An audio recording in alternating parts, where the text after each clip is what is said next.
अभी मैं उड़ीसा की पावन भूमि श्री जगन्नाथ धाम में खड़ा हूँ और आप मेरे पीछे देख पा रहे हैं श्री जगन्नाथ मंदिर। ये हम लोग का भाग्य है कि हम यहाँ आए हैं और इसलिए आप जानते होंगे कि जगन्नाथ बलभद्र सुभद्रा जी कितने उदार हैं, कितने दयालु हैं। इसीलिए मैं छोटी सी एक उनके प्रेमी क्या परम भक्त की कथा सुनाने आता हूँ, जो माधवदास जी एक गरीब संत निर्धन थे और उनकी एक धर्मपत्नी थी।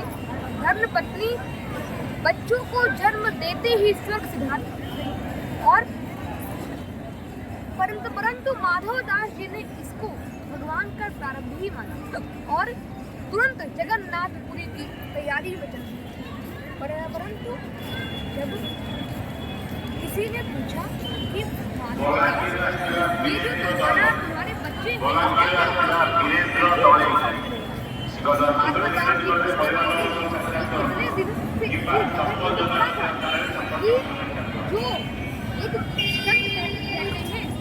कि चींटी के पग नूपुर बाजे तब भी साहिब सुनता है।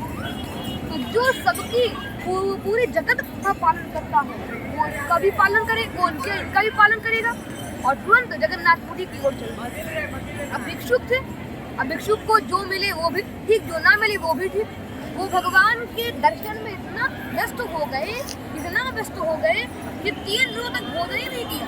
तो भगवान ने देखा भाई हमारा भक्त है, हमको रक्षा करनी है, तो लक्ष्मी जी से कहा कि ये सोने का थाल है जिससे उनको भोग लगाया जाता है, इससे तुम माधवदास जी को भोजन दे। ठीक है, लक्ष्मी जी जल्दी और वहाँ से माँ भोजन को दे और वहाँ से भोजन ले आई। ये अब माधवदास जी ने सोचा कि ये तो भगवान की कृपा है, अब जो होगा देखा जाएगा। अब भोजन करने लगे। अब जब शाम को पंडा लोगों ने वो थाली देखी, इसमें भगवान का भोग लगाया था, वो तो है ही नहीं, अब भोग किसमें लगाएं? अब लगे थाली को ढूंढने। अब तब देखा एक संत ने बताया आगे कि जो बाहर एक संत खड़ा है, जो बाहर एक संत भोजन कर रहा है, ये उसी का काम है। अब देखा तो थाली सोने की माधवदास जी के पास थी। अब फिर क्या लगे कोड़े बरसाने, इतने कोड़े बरसाए, लेकिन माधवदास कुछ समझ ना पाए। जितने बार कोड़े बरसाए उतनी बार मुँह निकला गोविंद राधे माधवा गोपाल राधे माधवा, गोविंद राधे माधवा गोपाल राधे माधवा, गोविंद राधे माधवा गोपाल राधे माधवा, गोविंद राधे माधवा गोपाल राधे माधवा, गोविंद राधे माधवा गोपाल राधे माधवा। इतनी बार कोड़े पड़ता है जितनी बार नाम लिखता है। अब क्या था, लेकिन सबने, अब देखो ध्यान सुनो, ये आश्चर्य की बात है, सबने वहां देखा कि जितने कोड़े माधवदास जी को पड़े थे उसका कोई भी निशान उनके पृष्ठभाग यानी पीठ में कोई भी निशान नहीं था। ये देखकर सभी अचंभित में पड़ गए। सबने सोचा कि बाबरा हो गया, ये बाबा पूरा पागल है, हमको तो सोने की थाली चाहिए, लोभ से मतलब था पंडा लोगों को। अब ये देखकर सोने की थाली लेकर चले गए। अब जब वस्त्र बदलते समय, जगन्नाथ जी के वस्त्र बदलते समय सबने देखा कि जितने कोड़े माधवदास जी को पड़े थे उतने कोड़े के निशान किनके पीठ पे थे? जगन्नाथ जी के पीठ पे पड़े थे, जगन्नाथ जी के पीठ पे थे। बोलो जय जगन्नाथ जी के पीठ पे पड़े थे। यह देखकर सभी पंडा लोग व्याकुल हो गए और पूछ लिया भगवान ये क्या लीला करी आप? तो भगवान बोले मैंने गीता में खुद कहा है कि मनमना हो मद भक्तो मद्याजी माम नमस्कुरु मामे वैश सत्यम ते करोसि जाने करोसि। ये भगवान ने खुद कहा है गीता में। और परंतु देखो तुम भी मेरे भक्त हो, वो भी मेरा भक्त है, तो भक्त की रक्षा करना तो मेरा कर्तव्य है, ये तो मेरा कर्तव्य है, तो मुझे तो भक्त की रक्षा करनी ही है, इसीलिए हमने ऐसा करा। अब अगर हम तुमसे कुछ बोलते तो तुम हमको आर्गुमेंट करते, इसलिए हमने कुछ बोला भी नहीं और एक काम भी हो गया। इस प्रकार पूरे उड़ीसा में उनकी माधव दास जी की बड़ी ख्याति हो गई, बड़ी ख्याति हो गई। परंतु अब उनके पास सोने के थाल भरे पूरा भोजन आने लगा, सभी पंडा लोग उनको मारने लगे। परंतु उन्होंने कहा कि भगवान हमारा भिक्षा से काम बहुत, क्योंकि फिर मेरे मन में लोभ आ जाएगा। अब देखो, भक्त को इज्जत की नहीं, भगवान के भजन की पड़ी, कैसे ज्यादा भजन हो। अब आजकल तो सब इज्जत के लिए बावरे पड़े हैं, ये होता है ना, इसीलिए भिक्षा पाकर एक बार क्या हुआ, एक छोटी सी कथा है, उनकी ही कथा है। एक बार क्या हुआ कि माधव दास जी एक भिक्षा लेने गए और द्वार पर बोले भिक्षाम दे, परंतु जो उस घर की महिला थी वो थोड़ी क्रोधित थी, लाल पीली थी, और वो पोछा मार रही थी, इतनी लाल पीली थी कि जैसे भिक्षाम दे ही बोला तो जो पोछा देकर मुंह पे मारा माधव दास जी को, बोले वाह आज ये कैसी भिक्षा मिली, आज तो मजा ही आ गया। ऐसे तो वो रोटी मिलती थी, थोड़ा नमक मिल रहा उसी से काम करते थे, पर लेकिन आज तो ये प्रसाद मिल गया, अब इसका क्या उपयोग किया जाए, भगवान का शुक्र मनाने लगे। और तो तुरंत जगन्नाथ मंदिर में आ गए और तुरंत उसकी बाती बनाई, दिया डाला और भगवान के दीपक बनाकर रख दिया, और जितनी बार वो दीपक जले उतनी बार भगवान का नाम निकले।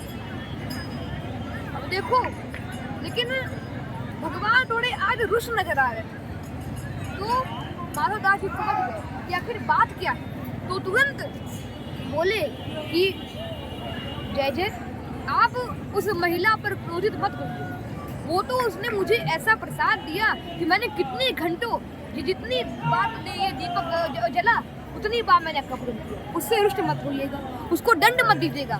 और उधर उस महिला का हृदय पश्चाताप से पिघल रहा था। इस प्रकार एक लीला थी। अब एक बार क्या हुआ कि माधव दास जी को एक बड़ा रोग हो गया, जिससे हर बार वो शौच जाते फिर आते। इस प्रकार फिर वो मंदिर ही नहीं जा पा रहे। तो जब एक दिन हो गया कोई बात नहीं, 2 दिन हो गया कोई बात नहीं, जब 3-4 दिन हो गए तो भगवान ने कहा हमारा परम भक्त जो हमेशा दर्शन करने आ रहा था आज तक क्यों नहीं आ रहा। तो भगवान तुरंत ही पहुंच गए, तो समुद्र किनारे देखा कि माधव दास जी के पूरे शरीर में मल लगा हुआ। फिर भगवान ने अपना पीताम्बर निकाला और मल को पोंछने लगे। जब माधव दास जी ने कहा, गौर किया, ये कौन, कोई भला आदमी होगा, कोई भला मानुष होगा, पर लेकिन उनको क्या पता था कि सामने तुम सामने खड़े हो, मैं सिजदा कर रहा हूँ, बड़ा लुत्फ आ रहा है बंदे को बंदगी। अब माधव दास ने सामने देखा कि भगवान खड़े हैं, तो उतने व्याकुल हो गए कि उनके नेत्रों से अश्रु बहने लगे, इतने व्याकुल हो गए कि नेत्र से अश्रु रुक ही नहीं रहे। और भगवान से कहा, भगवान ये आज कैसे दया करी आपने, अगर आपको मुझ पर दया करनी ही थी तो आपको मेरा ये सब प्रारब्ध दूर कर लेते। तो भगवान बोले, लेकिन माधव दास ये मैं करने में समर्थ नहीं हूँ, क्योंकि ये कर्मों की खेती है, जो बोएगा सो पाएगा, कर्मों से मुक्ति दिलाने में कोई ना साथ निभाएगा। इसीलिए माधव दास जी ने ये सुनकर बहुत ही मतलब उनके नेत्रों से अश्रु पतन ही होने लगा कि उन्हें। इस प्रकार भगवान के इतने परम भक्त थे। इस तो थोड़ी सी एक स्तुति गा लेते हैं, फिर ये आपको यह पसंद आई हो तो आप पूरी सुनिए और महसूस करिए, वो बात महसूस करिए, उस जगह पहुंच जाइए जहाँ ये लीला हो रही है। एक बार चिंतन करिए उस लीला का। आप देखिए, एक कोई स्तुति सुना दे। चतुर्भुज जगन्नाथ कंठ शोभित कौस्तुभाः पद्मनाभा बिडगर्वश्च चन्दसूजात्मजना जगन्नाथ लोकनाथ लीलादृशा परो हरिः दीनबन्धुर्दयार् सिन्धु कृपालुं जन बोलो जगन्नाथ स्वामी की जय, बोलो बलभद्र भैया की जय, बोलो सुभद्रा महारानी की जय। जय श्री राधे, जय श्री राम।